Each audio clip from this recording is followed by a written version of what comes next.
Hello everyone. We are about to start our service. May I check that everyone has successfully equipped themselves with a flower? Lovely. So, welcome to this, our Flower Communion service at Newcastle On Time Unitarians. I am Louise Reeve and I'm the chairperson and secretary and occasional lay worship leader of the church. Welcome to everyone who is here, old and new. It's lovely to see us all gathered here together. So now let us begin our worship with these opening words. The wilderness and the solitary place shall be glad, and the desert shall blossom like a rose. It shall blossom abundantly and rejoice even with singing. Altar flowers are of many species, but all worship is one. Systems of faith are different, but what we call God is one. And I will now light our Unitarian challenge. Our flame is lit to begin our worship, and in this our worship today, our Flower Communion, we celebrate the beauty of the earth which is our home, manifest to us especially at this season in the loveliness of flowers. We have seen it vary this week from some of the hottest temperatures we have seen to the cold, not coldness, but coolness of rain and a welcome breeze after the heat of the early week. Our world continues to surprise us in its variety, and we celebrate also our coming together as our various selves, symbolised in the flowers that we will soon place together within this vase, and which we will take with us when we leave our church today. We have placed them together in this, our chosen sanctuary. We will come together also to remember and give thanks for human sacrifice, which has enriched our heritage and brought for us the freedoms which we enjoy today. Praise be to the God of our lives, the divine unity, for all that is beautiful, all that is shared, and all that is given and received in love. And now a blessing for a Flower Communion, written by Michael de Vernon Boblet and printed in the Inquirer. Blessed be the flower that triumphs at last, over the snows, over the centuries, over the heavy feet of cattle and of soldiers, treading down the fragile places of the earth. Blessed be the flower that triumphs at last, even over the hand that gathers it, cuts it off from roots, from the memory and taste of iron and tears in the soil. Blessed be the flower that triumphs at last over the closed rooms that are not its home, over efforts to domesticate its wild truth, over the vain words of priests and poets. Blessed be the flower that triumphs at last, over us, over past and future, over words and silences, over deaths and lives, placing them all in their proper place, restoring to all things their joyful smallness. Blessed be the flower that triumphs at last. Amen. And now let us say together a spoken prayer, and it is at this point I must confess my own failing. I normally do keep for myself an order of service, but I seem to have handed them all out. So Brian is very kindly going to lend me his, because I can always rely on my friends. So now let us say together our spoken prayer. God be in my head and in my understanding. God be in my eyes and in my looking. God be in my mouth and in my speaking. God be in my heart and in my thinking. God be at my end and at my departing. Now, many Unitarian churches like to include a story for all ages. This is one I found recently when I was preparing for this service. It struck me a great deal that flowers are so often used as a symbol in religious and spiritual imagery and in different stories told, trying to illustrate some particular aspect of our spiritual development. And also often used by many religious and spiritual teachers who have found that telling stories is often a better way to get their point across. So I have wrote this one from the Sikh tradition. It is a story about the Sikh founder, Guru Nanak, and it is called The Milk and the Jasmine Flower. Guru Nanak believed firmly that everyone, whoever they are, is seen equally by God.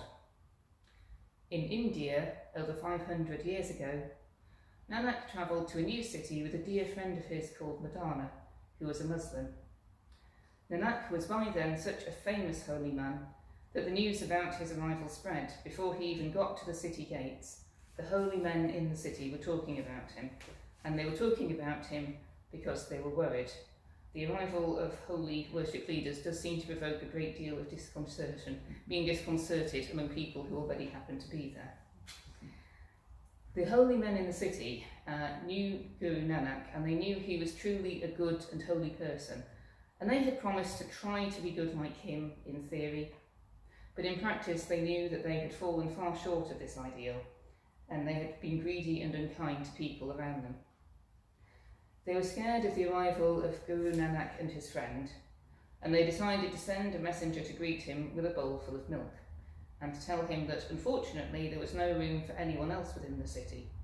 Like the bowl, the city was so full they could not possibly receive Nanak and Madana. Would the Guru and his companion please go on somewhere else instead?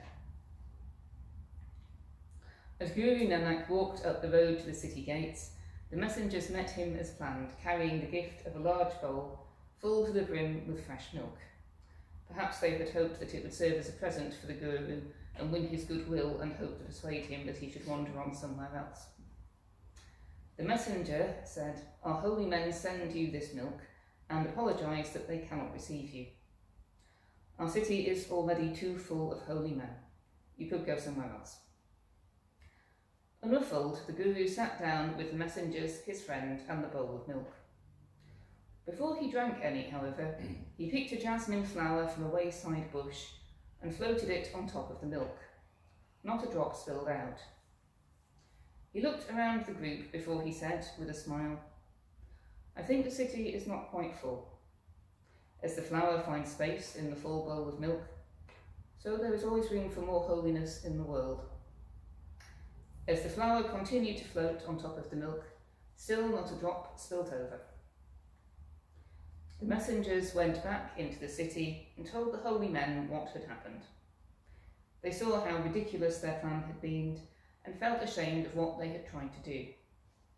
So then they threw open the city gates, welcomed Nanak and his friend Madana, and asked them to stay in the city and to teach them how they might fill their city with good things as they could.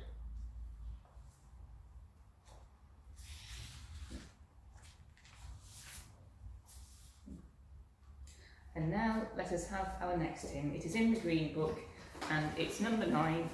I actually chose it before this week's weather forecast, but I might think it's especially appropriate. It's a little. And now you will have a shared thanksgiving. You will find the words for this on the back of the order of service. Please do join in where it says all if you feel able to, or you may simply say the words in your heart if that's what suits you. So now let us give thanks together. Let us give thanks for all those things which unite us with each other and with the eternal order of the universe, for those bonds of loyalty and affection which unite us with our family and our friends.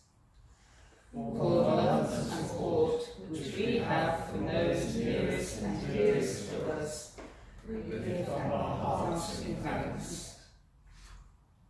For the fellowship which comes from our shared faith and ideals, for the togetherness we share in our free faith, we give thanks.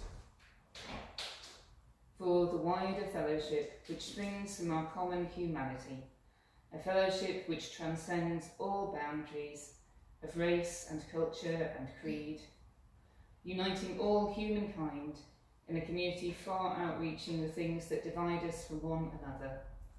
For our common humanity we give thanks, and pray that we may ever live our lives in the ever-deepening faith that we are all sisters and brothers.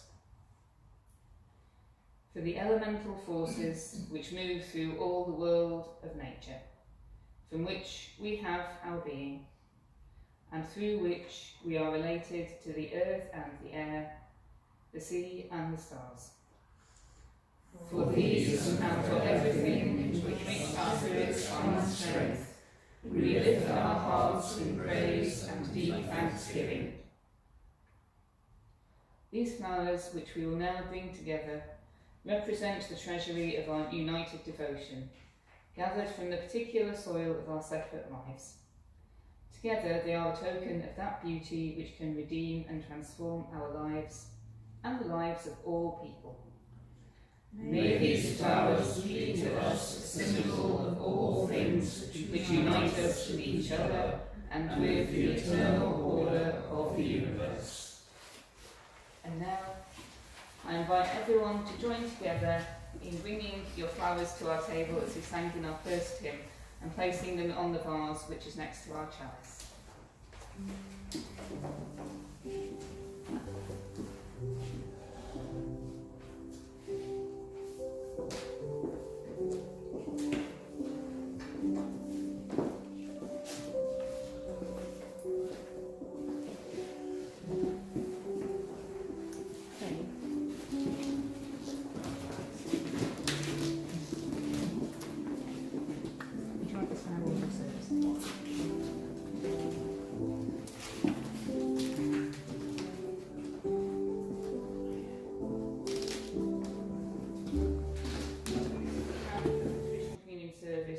People tended to have quite a strong reaction against it, so he wished to devise a new service that would unite his congregation together. He therefore turned to the native beauty of the countryside for elements of a new communion which would be unique to his own congregation.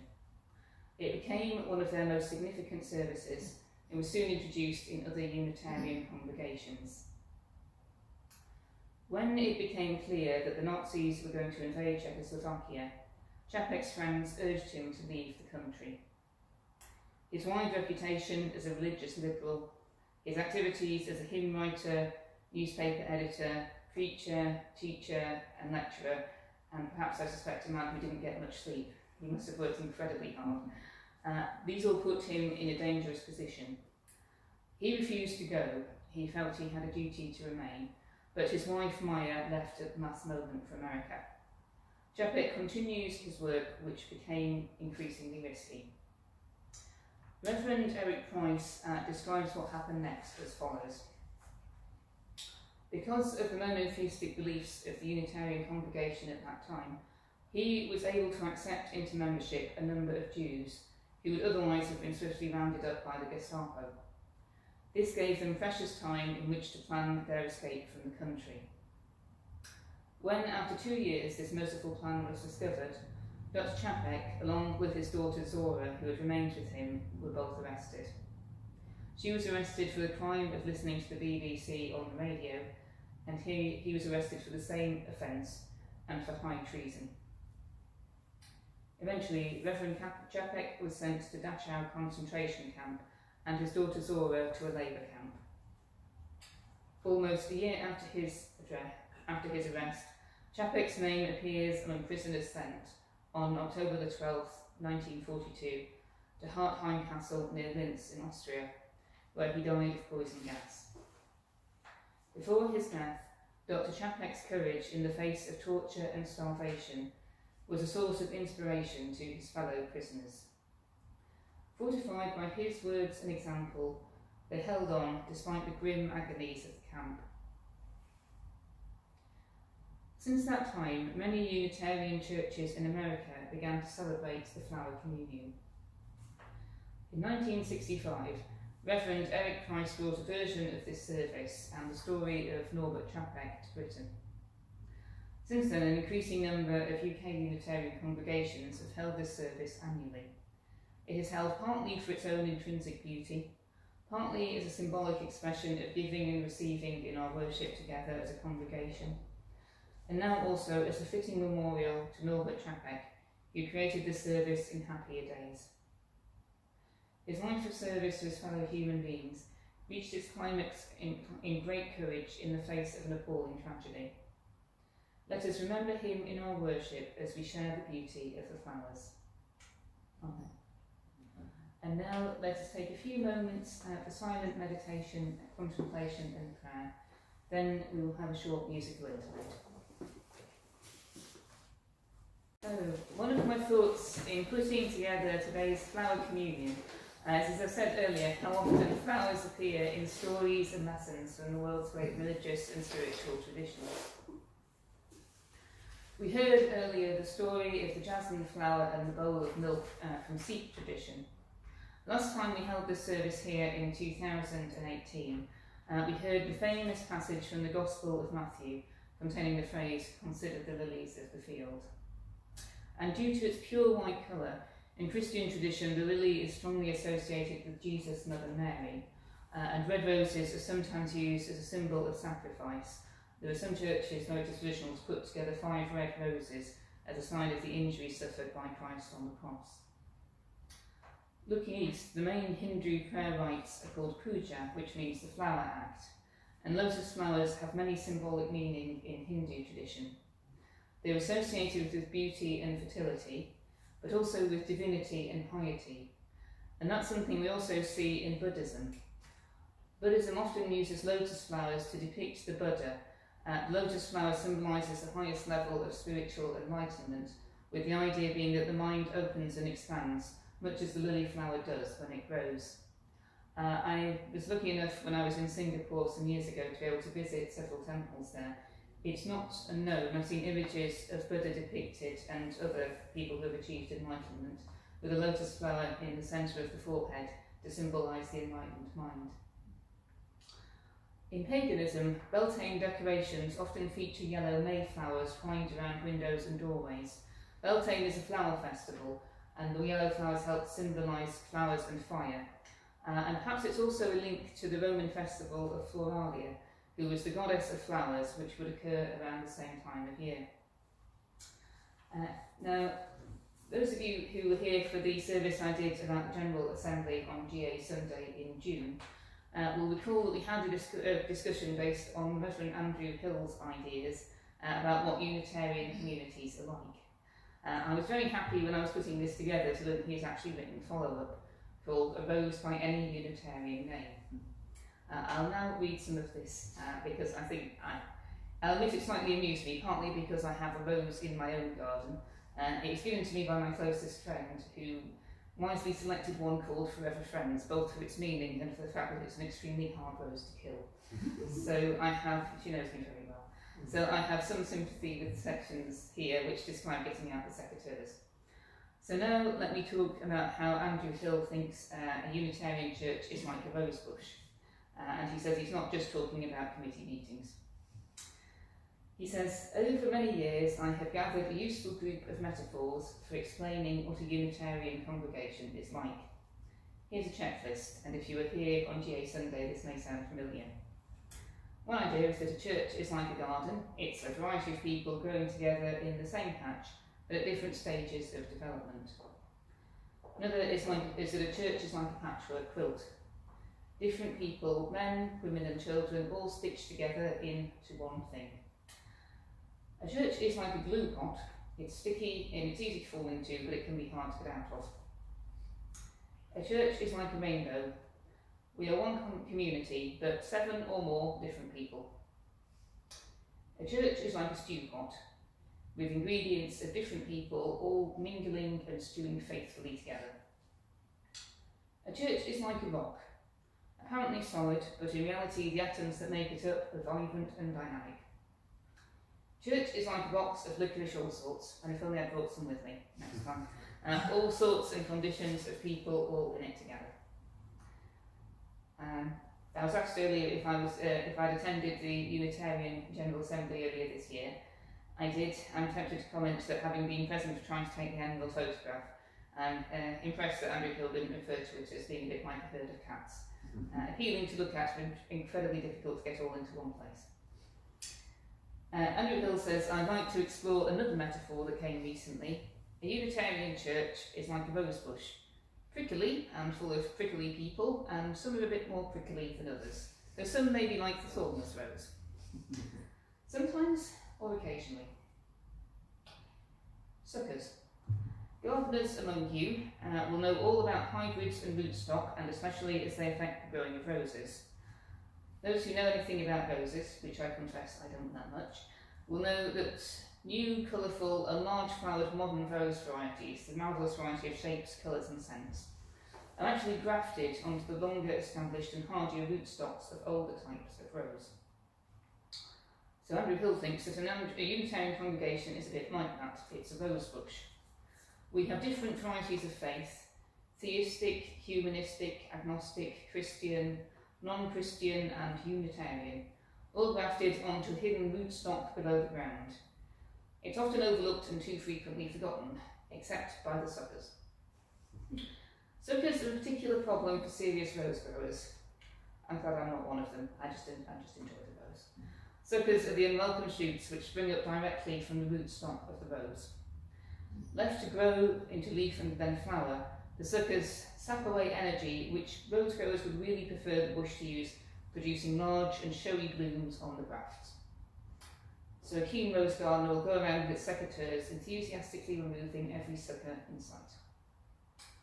As it happens, Andrew Hill says he has quite a warm spot for the rose sucker.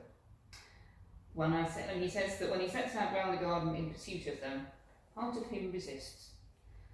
Partly because he doesn't like getting prickled, but also because what a little word of voice says to him: good for the suckers, let them be. Let them show who is really in charge of the garden.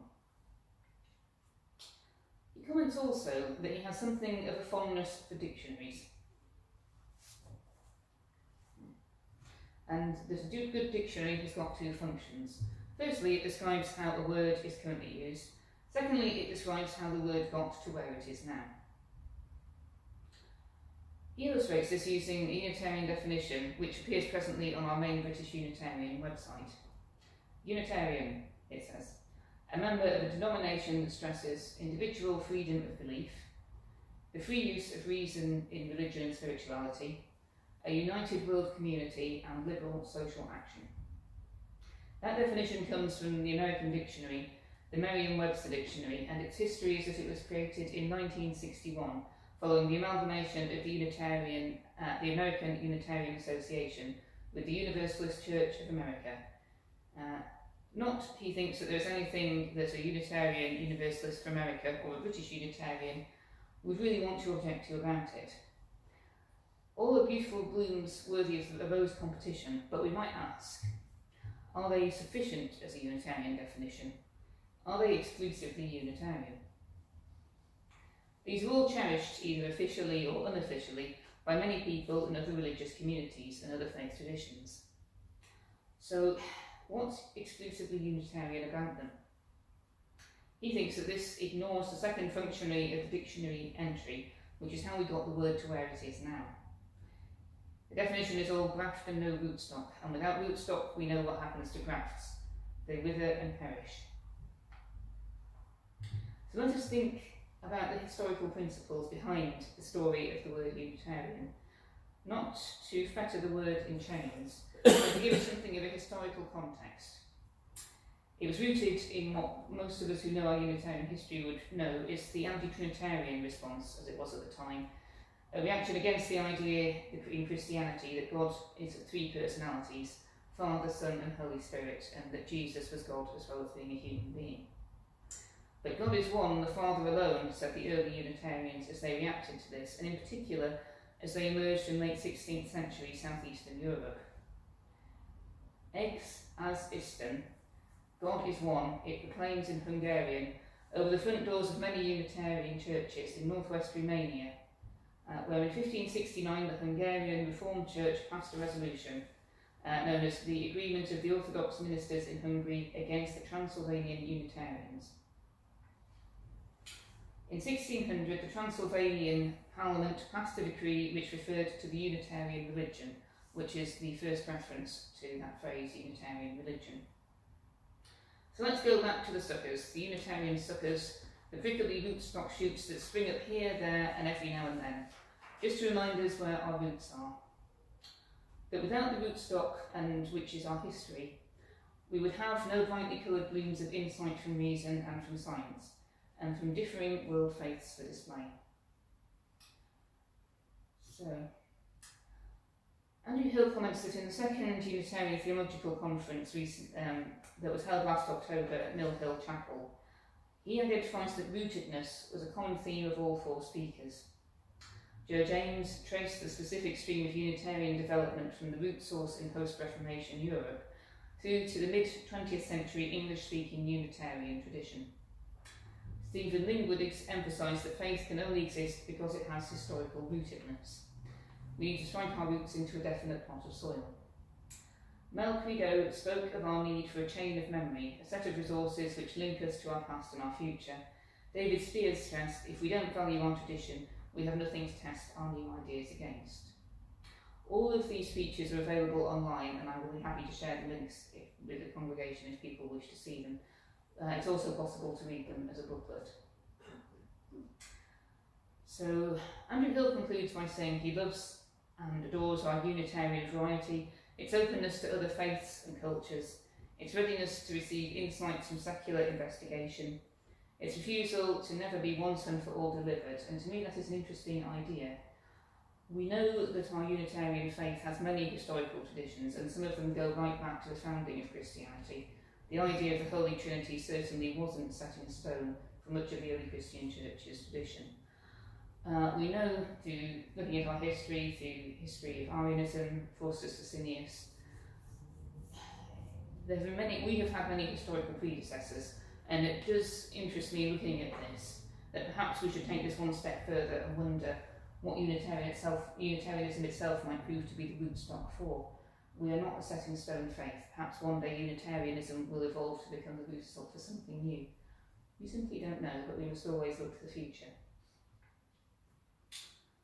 So let us think once more of those blooms of contemporary Unitarian garden nurseries. Freedom of belief, the free use of reason in religion, a united world community, and liberal social action. So he says the Unitarian Church is like a rose bush, prickly maybe, but beautiful contemporary blooms grafted onto a deep-rooted historical rootstock. Now I think that's an interesting idea. It seems to me that one could understand it, as Andrew Hill saying that the historical rootstock of Unitarianism is Christianity. It would certainly be historically illiterate to not acknowledge that Christianity was at the root of the early Unitarian Church. However, I'm going to digress from that slightly, but I will return to it. When I say that I've had discussion with people online, which is always an interesting experience if you ever find yourself with an hour in which you have absolutely nothing to do, go onto the UK Unitarians Facebook site, you'll be amazed how fast the time flies. We've been talking about the flower communion. When you ask for help online, you'll certainly be given it, but it may not be in the form you entirely expected. One commenter who is from a strongly Unitarian, what I would call a Unitarian Christian background, and I believe he would be entirely okay with me defining him as that. He is one of the founder members of the Unitarian Christian Association in the UK. He says he thinks it's a poor substitute for the bread and wine communion. To me, that's not the intention of the flower communion. I do not see it as a substitute for the bread and wine communion. I see that when we look at the historical origins of the flower communion, we saw that Reverend Chapek's Unitarian community consisted of a great many different religious backgrounds. For many, the bread and wine communion was so strongly associated with the Catholic Church that they did not wish to be members of, and which in some cases they felt had discriminated against them or had somehow looked upon them poorly, had not made them feel welcome. To them it was not a ritual that had any great meaning. To me, the flower communion symbolises what is truly unique about our Unitarian way, that we can bring together and learn from the beauties of many different traditions, and within our communities we bring together many different people and their different views on the world. It's not always comfortable, as indeed Andrew Hill acknowledges. Going anywhere near the rosebush can result in a few sharp pricks in your fingers, and I do apologise if anyone experienced that earlier with the roses, though I must congratulate Joan on providing them because they are quite stunningly beautiful. And I'd also like to take this moment to say a quick thank you to Sheila Fay, who is not here, but in absentia, who did provide our beautiful flower this time. So a new community, and I feel the Unitarian movement today, at least in the UK, is in many places distinct from the Unitarian Christian movement of earlier years. We need our own rituals and ceremonies to call our own. At Newcastle-on-Tyne we have our spring and Christmas miscellanies, where the congregation brings together its own contributions on spring, around Easter time, and Christmas, obviously around Christmas time, and our Troy service, in which at the start of December we strive to make Christmas better for people within our communities by bringing together toys to be given to people, to families who are suffering from low incomes and who are deprived within our city. By repeating these each year, we give shape to our seasons, and we join together in shared celebration and contemplation. I think that, as I've said, our historical rootstock is Christian, but alongside that, it's something that has always been a part of Unitarian tradition, and indeed the earlier religious traditions, which though they didn't call themselves Unitarian, are very much part of our historical predecessors. It is that urge to continually question and learn.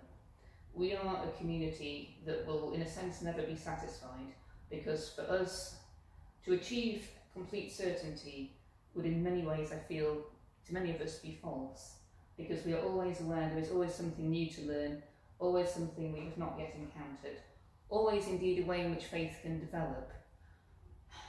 One of the many things I've struggled with when I made my own move out of my personal religious beliefs and that I had earlier before I joined the Unitarian Church was that it sometimes seemed to me that whilst I loved the biblical stories, sometimes it seemed that we were remaining within a tradition that had been founded in an entirely different society many hundreds of years ago. Jesus came with a new message for the world. Very few of us could ever match the great wisdom of the great religious teachers, but each of us in our own way is a human being with our own ability to think, our own reason, and our own capacity to look anew at the world and try to decide what it and we need at this moment in time. To me, that is as much the part of the rootstock of Unitarianism as any one individual religious tradition. And whilst I would certainly wish to keep learning from Christianity, because it is truly one of the world's major faiths, I believe we must be open to views from all different world traditions, because we are, after all human beings. So I see that as our rootstock, and well, let many great flowers bloom, and we have seen these here, and when we leave today, we will each take a flower, a different flower than the one we put there, and take it with us as a symbol of our communion. And long may all Unitarians and all people have the freedom to do so as we choose. We must never forget what it cost to achieve this, as Reverend Chapek's story says. We have seen, and I think something that is very obvious from the brief historical sketch I had earlier of how the Flower Communion came into being. Reverend Norbert Chapek had a very strong belief that religion and spirituality are nothing without an element of social action. Thankfully, it's highly unlikely that we could ever experience the extreme circumstances that he was faced with, and let us hope and pray that our world can continue to resist war. In many places, obviously, that is not happening, but very few of us will ever be challenged in that way. But yet we are all aware that in our own local area, people face many challenges. One thing I'd like to refer to is something we discussed earlier this year. At the General Assembly, the Unitarian movement passed the motion proposed by the Foy Society about challenging the impact of the recent austerity agenda on women and girls. In particular, they referred to women from a black and minority ethnic background. The motion said that this General Assembly of Unitarian and Free Christian churches, deeply concerned by the way that the negative effects of government austerity measures implemented over the past few years have fallen disproportionately on women, calls upon all Unitarians and Free Christians to respond by acquainting themselves with relevant information regarding the subject, initiating and supporting actions to support women in the community affected by these measures, asking our Chief Officer to lobby Parliament, if and when possible, for an end to austerity measures that are causing misery and hardship for so many people, and taking collective action in coalition with other organisations and citizens to support this idea. There was some debate over this motion because people felt it was quite political. Obviously, it is for everybody's individual conscience to decide what we wish to do, but the motion was passed by the General Assembly. I have put out some information at the back on the research which supports their proposal that austerity measures have impacted more heavily upon women and girls, which is not to say that they have not also impacted heavily upon individual men, merely that women and girls as a group have tended to be more heavily affected, largely because they very often tend to use more public services, which have been quite heavily hit by austerity measures. We did discuss this earlier in our congregation, Two suggestions we came up with, and obviously we can have a discussion afterwards. We've got tea, coffee and some lemon and blueberry muffins to help fuel the discussion. But two ideas we've already had were to write as a congregation to our local MP about this, and to support local organisations working to try to mitigate the impact of austerity. To this end, I've produced a draft letter to our MP Nick Brown using the same template as the one we used last year to write about nuclear weapons, and after following the passing of the motion last year opposing the proliferation of nuclear weapons. We can either send the letter I've drafted as a congregation, or individual members may want to send it, or both, whatever we choose. It's on the table at the back, along with some information. Please see what you think. We also have a retiring collection for the Red Box project in Newcastle. Some of you will have already heard of this, and I think it is quite widespread across the nation. I don't know if you have one in Cambridge, I'm afraid I wasn't able to find out. For those who have not heard of it, it is a community-based not-for-profit group which aims to support young people through their periods by providing red boxes filled with pre-products to local schools and also youth groups. It was founded by three friends who, in March 2017, who had read about what's known as period poverty in the news, and who were distressed at the idea that young people might be missing out on their education because they couldn't afford products needed whilst they were having their periods. So this was in Portsmouth. They contacted several schools to say, would a constantly stocked box of suitable products be a useful resource? The feedback from teachers was that they had noticed this was an issue and that it was something that was needed. They realised this was a nationwide need and thus founded an organisation inviting people from across the country to start setting up red box projects. One has been created in Newcastle, and what I have done is I thought we might have a retiring collection for the Red Box project in Newcastle. The money will be given to them and used to help them buy products for local schools to support young girls who are going through periods and are struggling because they're on low incomes to find the products they need to enable them to go to school whilst they're having their periods. I will say also it's up to everybody here if you wish to contribute to the church collection, which we're about to have, the retiring collection at the back, or both. It's entirely up to you. And finally, let us end by remembering the words of Reverend Norbert Chapek. It is worthwhile to live and fight courageously for sacred ideals. For he who is pressed from all sides, but remains victorious in spirit, is welcomed into the choir of heroes. Amen.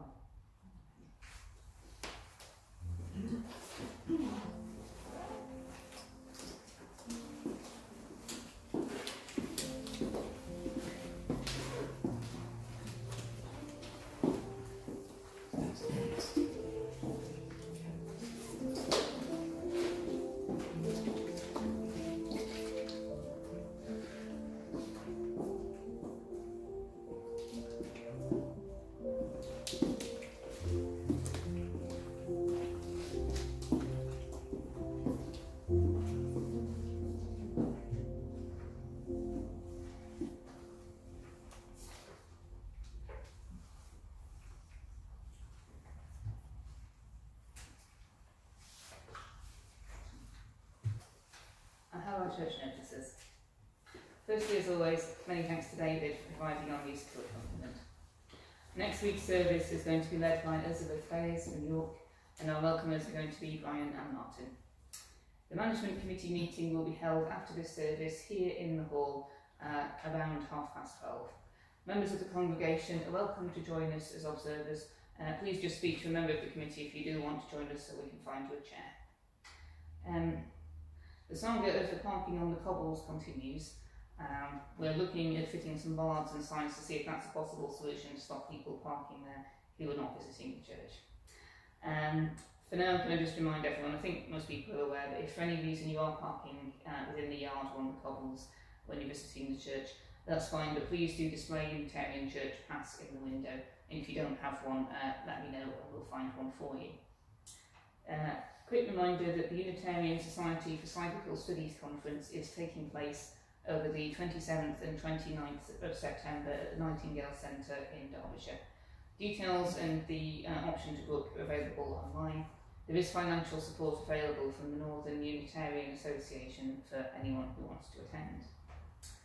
And there's going to be a peace walk in Newcastle on Sunday the 15th of September, starting at 11 AM at the Hindu temple on Westgate Road. That's when the walk starts, and people are gathering there a bit early. Several people have expressed an interest in going, and there's been a suggestion from them that we might consider the option of not having a service on that day if many of us from the church might be wanting to attend. I'm also aware that there may be some people who would be interested in going to the events. There are several. The walk takes the form of a short walk between different places of worship within the city, and at each one there are some refreshments and a short talk about that particular place of worship. There may be some people who don't feel they can walk between different places of worship or would prefer not to. So I suppose one option might be for people to have a look at the programme and decide if there are particular stopping points on the way they wish to attend. So I think that's something it would be useful if we just had a quick discussion about after the service and decided what we want to do. So we'll do that after we've had our final hymn. So we will now have our final hymn, and then we will each take a flower from the vase following the hymn, which will not be the one you put in it. Please take a flower which is different to the one you put in and take that away with you. But now let us have our final hymn in the Green Hymn Book, number 237, Seek Not Afar for Beauty.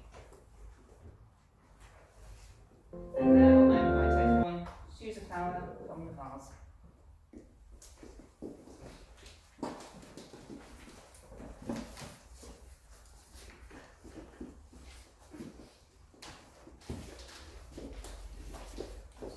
Now we have gathered our flowers. We will depart from this place in the knowledge that our community is joined together in its variety. We may all be different and occasionally prickly, but we can still all gather together, and our variety brings beauty. And now our final blessing, written by Reverend Cliff Reed and based on words by Reverend Norbert Chapek. We ask a blessing as we part. May we go from here to kindle hope where sorrow's darkness reigns, telling of those who overcame it by the power of the Spirit, in smelling the sweet fragrance of faith's flowers, in breathing the air of compassion, and in opening our hearts to those who suffer. May our souls shine radiant as the sun. May the warmth of divine love flow through us all to all our neighbours upon this good earth. Amen. Please be seated.